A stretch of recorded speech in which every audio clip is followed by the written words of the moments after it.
ನಮಸ್ಕಾರ ವೀಕ್ಷಕರೇ, ಶ್ರೀಗರಿ ವಾರ್ತೆಗರಿಗೆ ಸ್ವಾಗತ.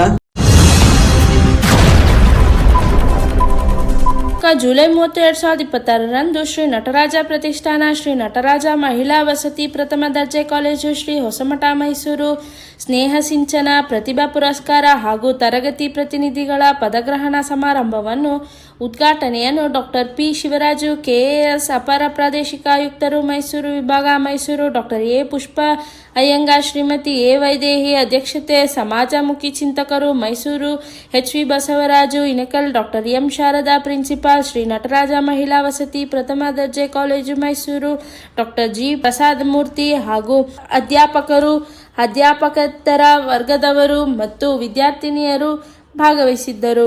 ಸ್ಥಳ ನಟರಾಜ ಸಭಾಭವನ. ಈ ಒಂದು ಸತ್ಕಾರ್ಯಕ್ಕೆ ನಾಂದಿಯನ್ನ ಆಡಿ ಕಳೆದ 10 ವರ್ಷಗಳಿಂದಲೂ ಕೂಡ ಏನು BA ಮತ್ತು BCom ಪದವಿಯಲ್ಲಿ ಅತಿ ಹೆಚ್ಚು ಅಂಕ ಪಡೆದಂಥ ವಿದ್ಯಾರ್ಥಿನಿಯರಿಗೆ ನಗದು ಪುರಸ್ಕಾರವನ್ನು ಕೊಡುವಂಥ ಕಾರ್ಯಕ್ರಮವನ್ನು ಆಯೋಜನೆ ಮಾಡ್ಕೊಂಡು ಬರ್ತಾ ಇದ್ದೀವಿ.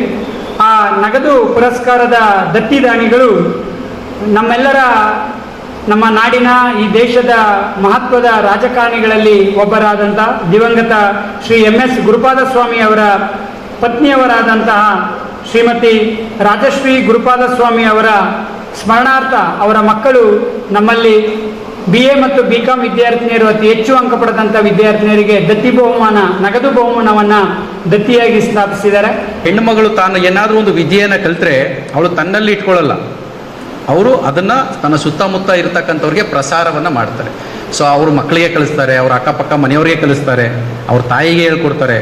ಅದರಿಂದ ಒಂದು ಕುಟುಂಬಕ್ಕೇನೆ ವಿದ್ಯೆಯನ್ನು ಕಲಿಸ್ಕೊಡ್ತಾರೆ, ಒಂದು ಹೆಣ್ಮಗುಗೆ ಶಿಕ್ಷಣ ಕೊಟ್ಟರೆ. ಸೊ ಆ ದೃಷ್ಟಿನಲ್ಲಿ ಇವತ್ತೇನು ಈ ಮಹಿಳೆಯರ ಅಂದರೆ ಈ ಒಂದು ಕಾಲೇಜ್ ಇದೆ, ಇದು ಒಂದು ಒಳ್ಳೆಯ ಕೆಲಸವನ್ನು ಮಾಡ್ತಾ ಇದೆ. ಇಷ್ಟು ಕುಟುಂಬಗಳಿಗೆ ವಿದ್ಯೆಯನ್ನು ಕೊಡ್ತಾ ಇದೆ ಅಂತ ನಾನು ಭಾವಿಸ್ತೇನೆ.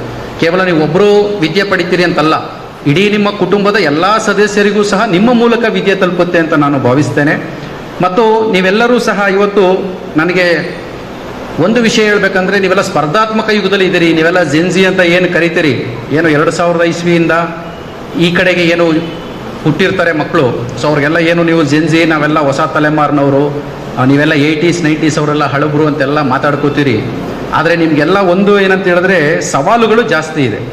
ಸ್ಪರ್ಧಾತ್ಮಕ ಯುಗದಲ್ಲಿ ನಮ್ಮ ತಲೆಮಾರಿಗೆ ಅಂದರೆ ಪ್ರತಿ 10 ವರ್ಷಗಳಿಗೆ ಏನೋ ಒಂದು ದಶಕ ಚೇಂಜ್ ಆಗುತ್ತಲ್ಲ, ನಾವು 80s ಇದ್ದವ್ರಿಗೆ 90s ಇದ್ದವ್ರಿಗೆ ಇದ್ದಂತಹ ಸ್ಪರ್ಧಾತ್ಮಕ ಪ್ರಪಂಚ ಇವತ್ತು 2000 ಮತ್ತು 2010ನಲ್ಲಿ ಏನು ಮಕ್ಕಳಿದ್ದಾರೆ, ಸೊ ಅವ್ರಿಗೆ ಬಹಳಷ್ಟು ರೀತಿಯಲ್ಲಿ ಸವಾಲುಗಳು ಜಾಸ್ತಿ ಆಗಿದೆ. ಅದರಿಂದ ಆ ಸವಾಲುಗಳಿಗೆ ನೀವು ಒಗ್ಬೇಕು, ಅಂದರೆ ನಿಮ್ಮನ್ನು ನೀವು ಟ್ಯೂನ್ ಮಾಡ್ಕೋಬೇಕು.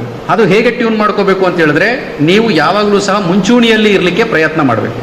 ಅಂದರೆ ಎಲ್ರಿಗಿಂತ ನೀವು ಚೆನ್ನಾಗಿ ಗ್ರಹಿಸಬೇಕು, ಎಲ್ರಿಗಿಂತ ಚೆನ್ನಾಗಿ ವಿಷಯವನ್ನು ನೀವು ತಿಳ್ಕೋಬೇಕು. ಇವತ್ತಿನ AI ಯುಗದಲ್ಲಿ ನಿಮಗೆ ಗೊತ್ತಿದೆ, ಆರ್ಟಿಫಿಷಿಯಲ್ ಇಂಟೆಲಿಜೆನ್ಸ್ ಏನು ಬಂದಿದೆ, ಅದು ನಿಮ್ಮಲ್ಲಿ ಇರ್ತಕ್ಕಂತಹ ಬಹುತೇಕ ಕೌಶಲ್ಯಗಳನ್ನು ಅದು ನಿಮಗಿಂತ ಪರಿಪೂರ್ಣವಾಗಿ ಮಾಡಿ ತೋರಿಸುತ್ತೆ. ಪ್ರತಿಭಾ ವಿದ್ಯಾರ್ಥಿಗಳಿಗೆ ಪಾರಿತೋಷಿಕವನ್ನು ನೀಡಿದ್ರು. ಹಾಗಂತ ಹೇಳಿ ಸಿಗಲಿಲ್ಲ ಅಂತ ಹೇಳಿಬಿಡಿ ಎಲ್ಲರೂ ಪಾರಿತೋಷಕ್ಕೆ ಭಾಜನರಾಗಿದ್ದೀರಾ ನೀವೆಲ್ಲ. ಅದರಲ್ಲಿ ಒಂದು ಸ್ವಲ್ಪ ಹೆಚ್ಚು ಕಡಿಮೆ ಬಂದಾಗ ನಾವು ಇದು ಮಾಡ್ತೇವೆ, ಯಾವುದ್ರಲ್ಲೋ ಒಂದರಲ್ಲಿ ನಾವು ಗೆಲ್ತೇವೆ, ಒಂದರಲ್ಲಿ ಸೋಲ್ತೇವೆ. ಸೋಲು ಅನ್ನೋದು ನಮ್ಮ ಜನ್ಮದಲ್ಲಿ ಬರಬಾರ್ದು. ನಾವು ಎಲ್ಲದಕ್ಕೂ ಹಿರಿಯರಾಗಿ ನಾವು ಮುಂಚೂಣಿಯಲ್ಲಿರಬೇಕು.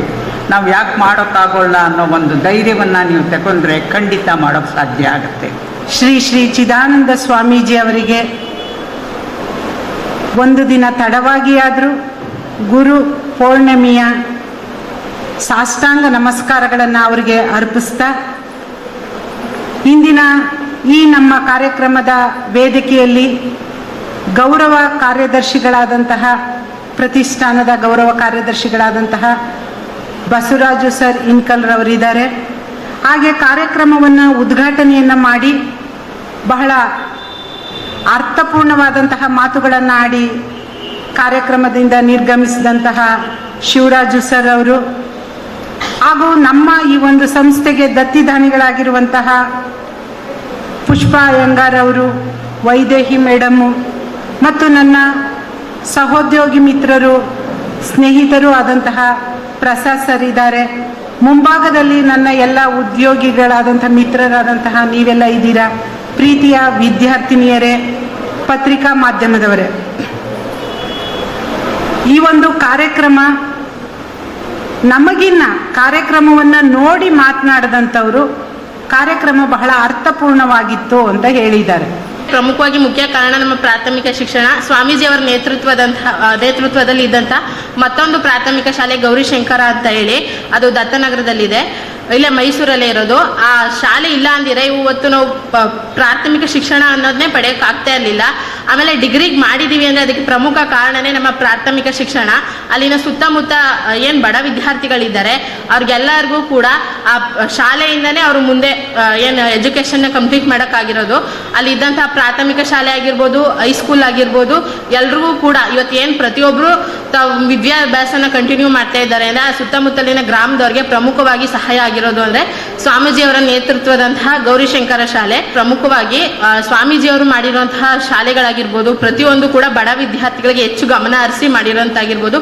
ಮತ್ತು ನಮ್ಮ ಪ್ರಾಥಮಿಕ ಶಿಕ್ಷಣದಲ್ಲಿ ₹1 ಕೂಡ ಫೀಸ್ ತಗೊಳ್ಳದೆ ಫ್ರೀಯಾಗಿ 1ನೇ ಕ್ಲಾಸಿಂದ 7ನೇ ಕ್ಲಾಸ್ ತನಕ ಫ್ರೀಯಾಗಿ ಪಾಠ ಮಾಡಿರೋದಾಗಿರ್ಬೋದು.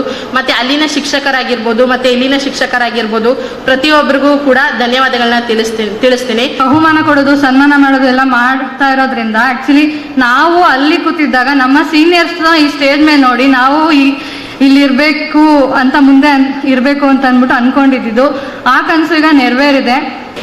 ನಾವು ನಿಜವಾಗ್ಲೂ ವರ್ಷವೆಲ್ಲ ಏನು ಓದಿದ್ದೇವೆ ಅದನ್ನು ಮುಂದಿನ ಜನರೇಷನ್ಗೆ, ಮುಂದಿನ ಬರುವಂತಹ ವಿದ್ಯಾರ್ಥಿನಿಯರಿಗೆ ಯಾವ ರೀತಿ ಅದು ನಡ್ಕೊಳ್ಬೇಕು, ಯಾವ ರೀತಿ ಅದನ್ನು ನಾವು ಪಾಲನೆಯನ್ನ ಮಾಡಬೇಕು ಅನ್ನುವ ಚಿಂತನೆಯಲ್ಲಿ ಈ ಸ್ನೇಹ ಸಿಂಚನ ಕಾರ್ಯಕ್ರಮವನ್ನು ಹಮ್ಮಿಕೊಂಡಿದ್ದಾರೆ ನಮ್ಮ ಪ್ರಾಂಶುಪಾಲ್ಯರು.